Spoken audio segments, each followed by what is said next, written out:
This is verse 50, 13th chapter, Gospel of Matthew. Jesus wrapping up the parable of the net, which of course collects a lot of stuff, both usable and not, and some worthless, some not. And then he changes the application to say that the things that are cast out of the net are going to be those things that are evil. We saw that in the previous verse, and referring to the angels who were involved in this process of making that distinction, he finishes up here in verse 50, Kai, the connective, balusen, from balo, I cast. This is the future, third person plural, future, active indicative, and will cast them, referring to these now, which are the evil items that are found in this parabolic net, going to cast them.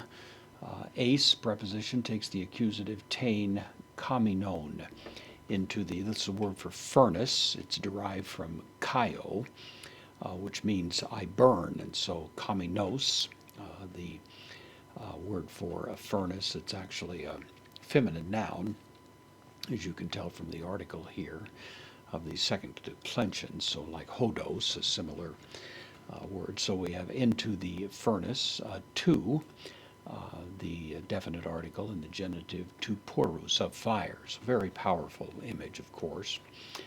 Will cast them into this furnace of fire. And Jesus says, eke, indeclinable adverb means there, estai, third person singular future, active indicative, there will be.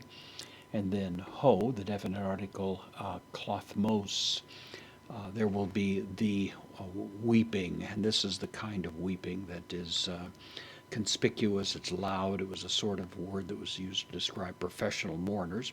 This word, by the way, is an absolute duplication of what was found earlier. I think it's verse 42, where similar language was used, virtually identical to this.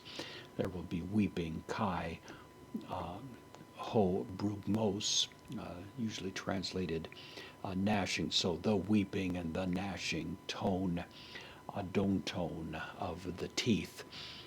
So very graphic imagery, of course, and powerful and frightening, really, as you consider it. So Jesus is describing in this parable the fact that within the kingdom, even within the church, there are those who are there and by all external appearances may be participants in the church, and yet their inner motives are not aligned with Christ, that they are ultimately unbelievers, that they are the poisonous tares that have been highlighted earlier in this parable, and that ultimately there's going to be a separation of those, and that they will be cast into an eternal situation of judgment.